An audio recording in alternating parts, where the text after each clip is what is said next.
Hello, bienvenue dans cette nouvelle vidéo. Aujourd'hui, on va parler de petit déjeuner sans sucre. Qu'est-ce qui concrètement voilà, qu'est-ce qu'il faut prendre au petit déjeuner pour vraiment tenir facilement toute la matinée jusqu'au repas de midi sans avoir forcément de fringales ou de coups de barre. Voilà, il y a beaucoup de gens qui me posent la question qu'est-ce qu'il faut manger au petit déjeuner. Sachant que j'évite le sucre. C'est pour ça aussi que je fais cette vidéo parce que généralement les gens ils entendent sucre, tout ce qui est goût sucré, donc ça c'est déjà une bonne étape, mais il y a aussi tout ce qui est pas forcément au goût sucré mais qui contient du sucre. C'est pour ça que je voulais vraiment faire cette vidéo vraiment bien détaillée. Donc sans plus attendre, on va passer du coup dans le concret. Déjà les boissons évitées, les jus de fruits ou les fruits pressés, voilà, c'est vraiment des bombes à sucre. Rien qu'un verre, ça contient entre 4 et 7 morceaux de sucre, par exemple, en fonction des fruits. Jus d'orange, ça contient moins, un petit peu moins par rapport aux pommes ou aux raisins, mais voilà, c'est quand même énorme. Juste un verre, imaginez juste un verre, et puis à côté 4 à 7 morceaux de sucre. C'est juste énorme. Vous vous direz pas, tiens, je vais manger 4 à 7 morceaux de sucre pour que ce soit pour un objectif de perte de poids ou autre. Vous n'allez pas vous dire, moi je vais manger 4 à 7 morceaux de sucre, ça aura forcément un impact. Pourtant, on dit souvent, voilà, le jus d'orange pour la vitamine C, voilà, et même pour les enfants, il vaut mieux vraiment éviter les jus de fruits. On dit jus de fruits, c'est des fruits, c'est bon pour la santé. Euh, Moi je dis souvent, et c'est assez clash, enfin c'est assez trash, mais je préfère que vous buvez un verre de coca en fait. Euh, un verre de coca, ça contient moins de sucre qu'un jus de fruits. Voilà, faut le savoir quoi. Ensuite, tout ce qui est lait animal, lait végétal. Lait animal, certaines femmes, on va en parler par la suite, mais en général, les animaux vaut mieux éviter. Euh, les, végé- les végétaux, pareil, ça contient énormément de glucides. Euh, Juste un verre, ça contient aussi beaucoup de sucre, donc vaut mieux éviter. Et c'est très insulinogène. Ça veut dire quoi? Ça veut dire que ça stimule beaucoup l'insuline, qui est l'hormone du stockage des graisses, donc il vaut mieux éviter. Les smoothies, pareil, c'est moins pire entre guillemets que les jus de fruits parce que il y a encore les fibres, il y a encore tout ça, mais c'est quand même mixé, c'est quand même broyé. Et en fait, on aurait tendance, franchement, à en surconsommer. Là où on mangeait peut-être une banane ou un truc comme ça, si on met des bananes broyées, des trucs, des machins, et que au final, il peut y avoir un concentré en fait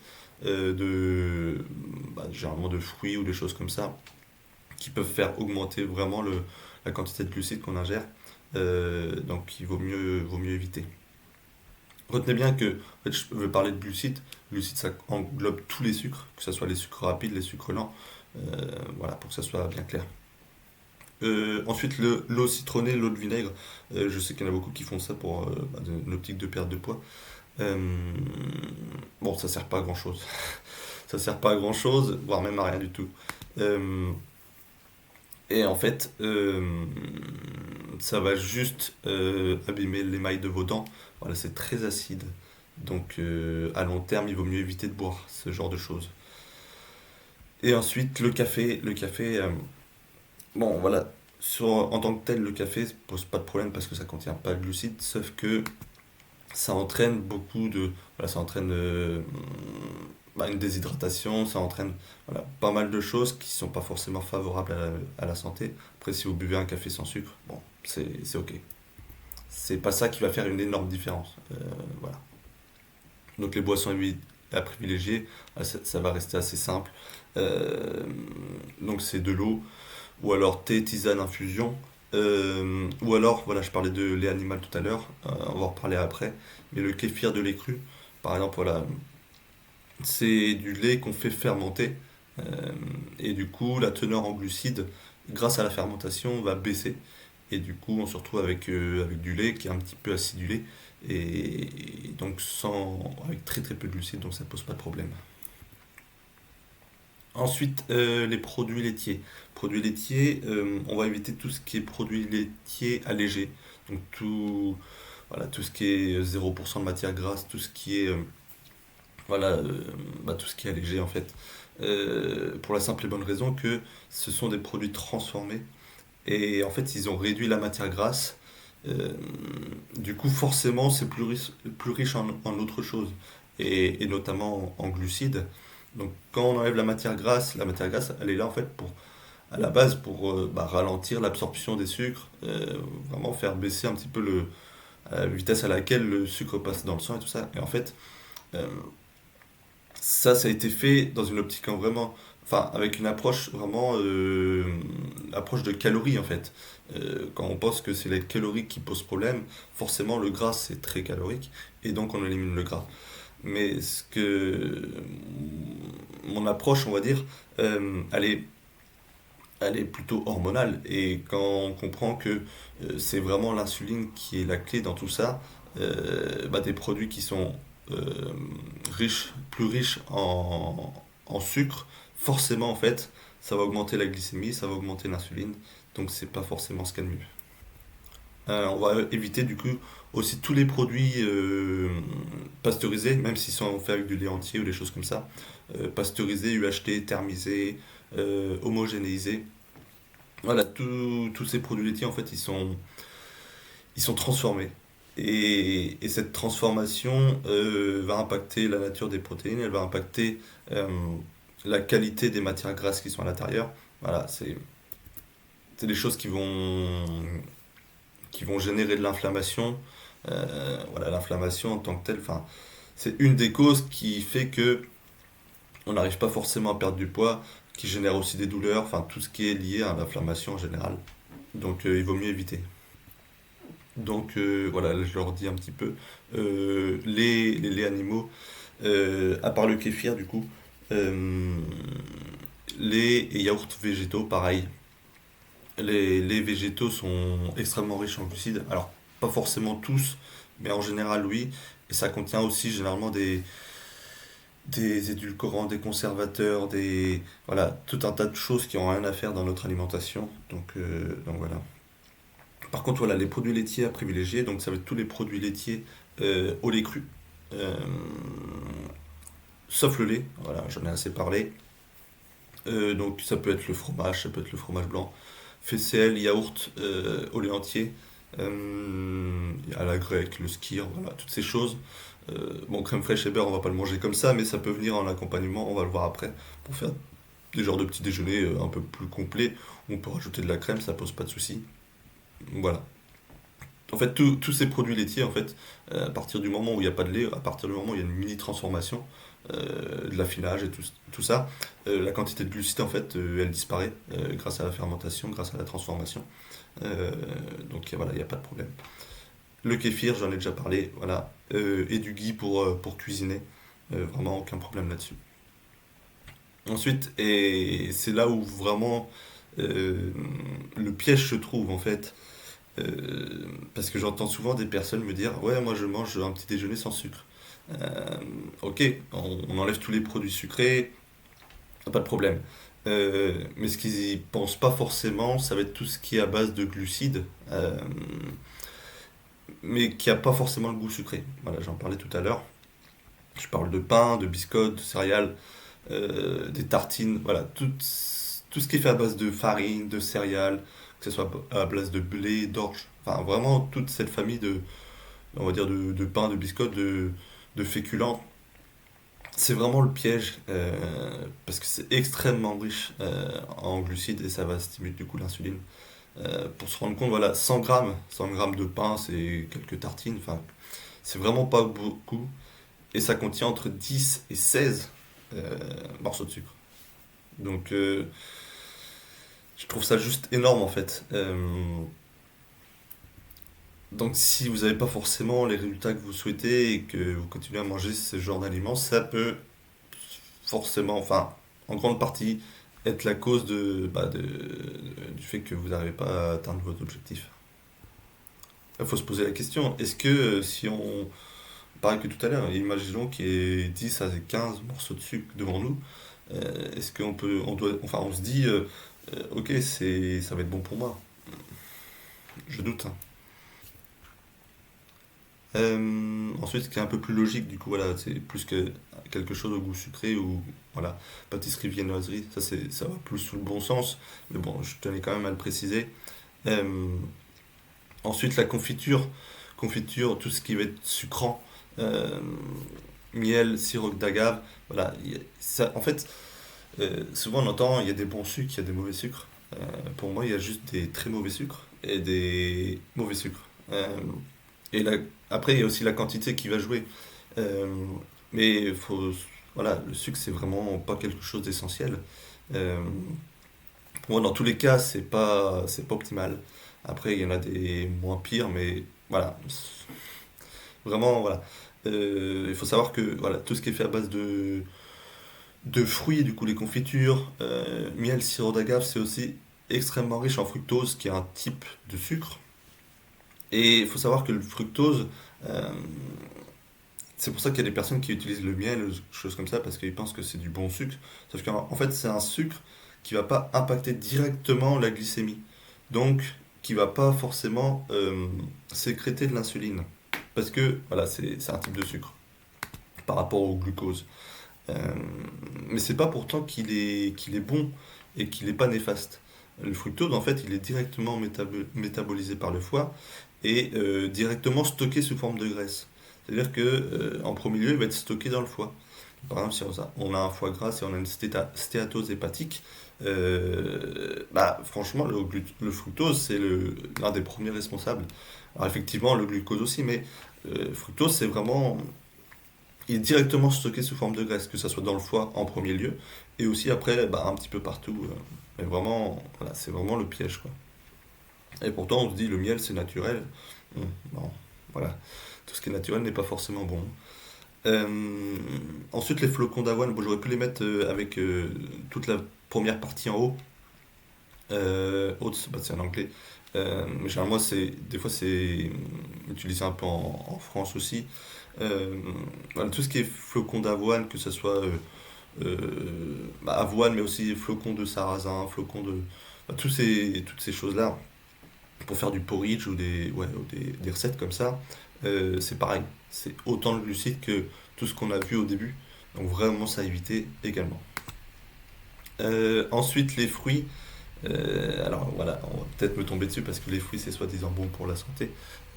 Quand on souffre voilà, de résistance à l'insuline, quand on cherche à perdre du poids, calmer l'inflammation, être moins fatigué, ça peut être piégeux aussi.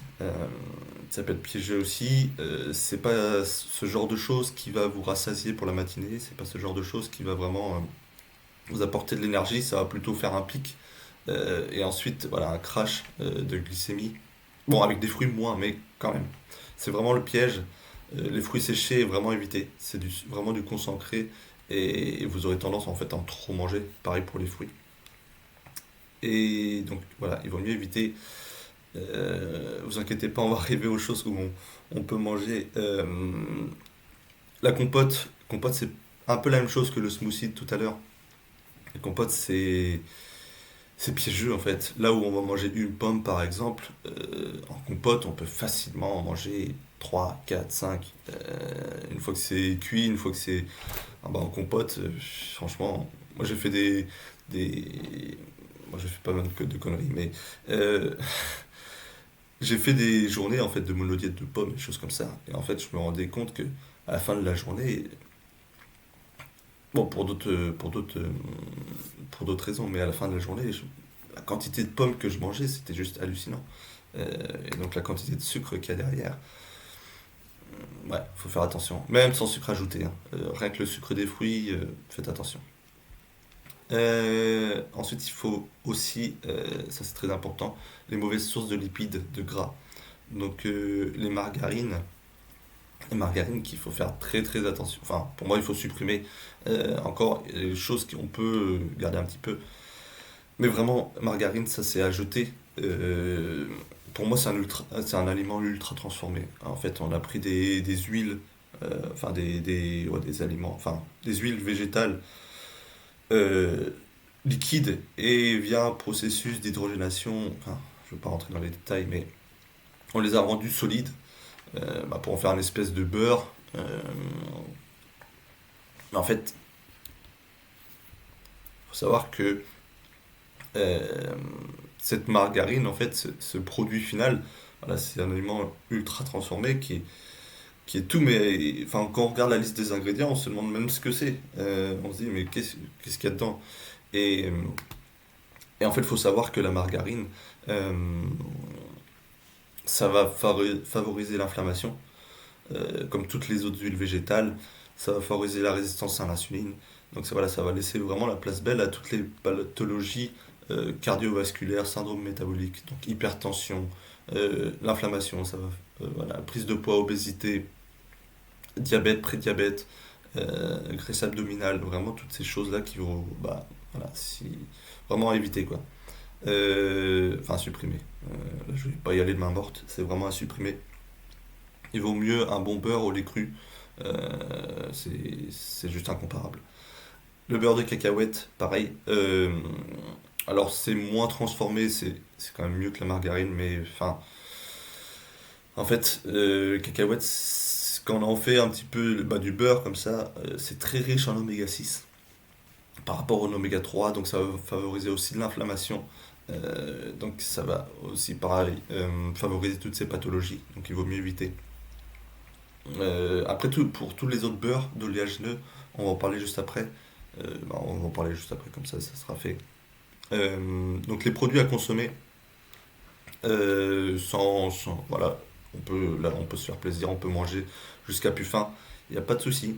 Euh, donc bah, je vais commencer par le deuxième point tout de suite, au moins ça sera fait. Les beurres d'oléagineux, voilà, il vaut mieux manger des amandes, des noisettes, ce genre de choses, telles quelles quand même. Euh, Parce qu'en fait, pareil que la compote, quand on va réduire en purée les amandes, les noisettes, ça va être extrêmement riche, on va en manger beaucoup.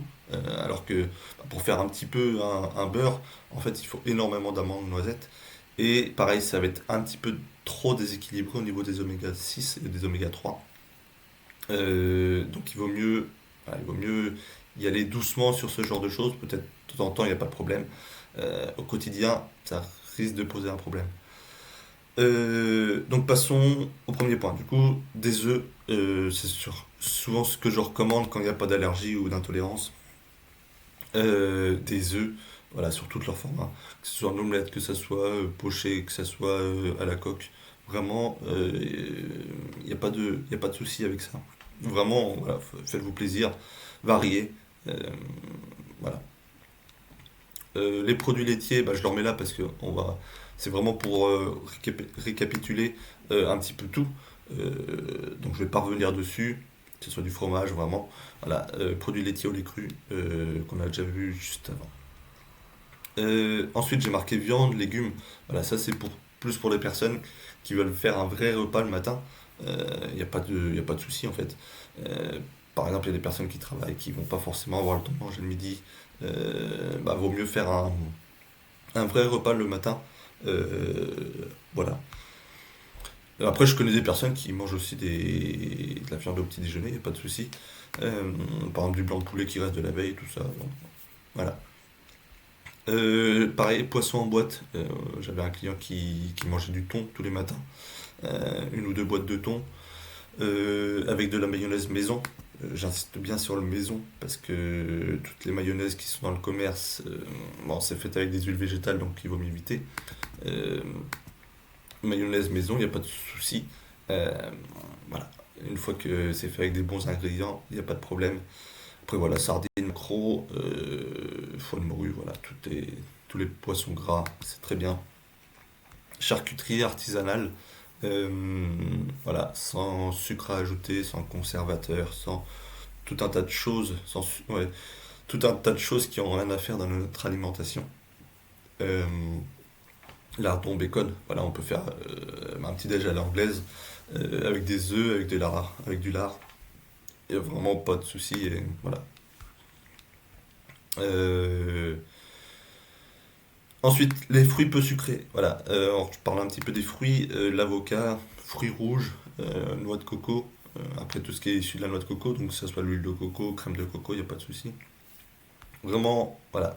allez doucement sur les fruits, ça peut être aussi voilà, d'autres fruits, un kiwi, pour pas trop augmenter la charge de sucre. C'est vraiment, en fait, c'est vraiment ça la clé, hein.